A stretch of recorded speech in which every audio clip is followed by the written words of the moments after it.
This has been a very unusual preseason, getting up to this point where we're near competition. You know, how has the pandemic and COVID-19 affected your team's ability to train the way you would like them to train? You know, it's just different, and I think the team has adopted the new way, and we're just plowing through it. I think everyone's just happy to be out there and excited that we're together as a team. And if we have to operate a little bit differently to get to the same end, that's fine. You know, and I think that we've done a really good job of kind of making those adjustments. What are kind of your hopes for your team as we head into finally getting to that point of competing? Well, getting the team to the starting line is number one, because you just never know what's around the next corner, you know, with COVID-19. So getting through all the testing, 72 hours out, getting on the bus, getting to Nashville, getting the team lined up that morning, that's the, you know, what we have to focus on right now. And once we get there and we can actually race, I'll be excited to see what they do. It's been a while, you know, they haven't raced since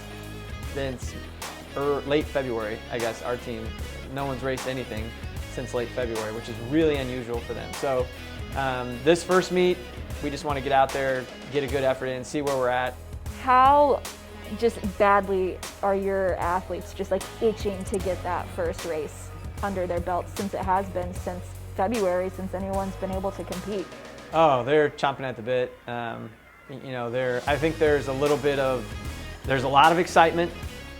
There's a little uncertainty because it's going to be our first trip.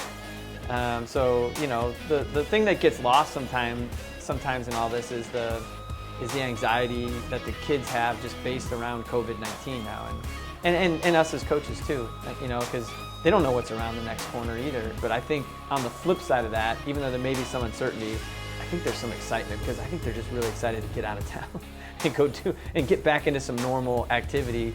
Like, for them, normal activity is traveling to competitions and staying in hotels. Like, that's what they do. For you, what's the thing you're looking forward to the most about being able to get them out on the course and, like you said, kind of, you know, evaluate where they're at as we try to, you know, amp up for the cross-country SEC championships?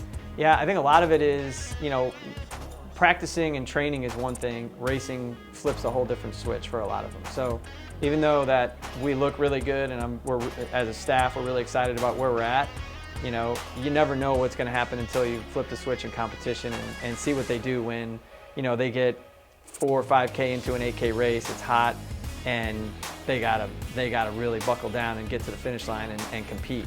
That's what I'm excited to see. I'm excited to see how they respond to that. We have a lot of newcomers too, so it's always, you know, exciting to see the newcomers get out there and see what they're going to do in that situation. You mentioned that there are a lot of newcomers this year, but are there any key contributors that you expect to be able to really kind of step up this year and help lead the team? Oh yeah, Kieran has looked better than he's ever looked on the men's side. Martine and Marquette, Martine Prodnov, Marquette Wilhite, they're out of this world fit right now. So we're going to have a really, really good front three on the men's side, and then with the newcomers coming up, gosh, I mean, it's kind of hard to predict, because there's 4 or 5 that I think will really make an impact. There's I think a whole crew and a lot of depth on the men's side. On the women's side, Sarah Chapman is in another stratosphere right now. I can't wait to see what she does. You know, she was top 10, I believe-ish in the conference last year and 17th in the regional, and she's doing stuff that she wasn't doing at the end of last year. And Ginger Merniques from Lee Summit is looking great, very ready to roll. She's right there behind Sarah Chapman, right with her on most stuff, so that's pretty exciting to see where she goes.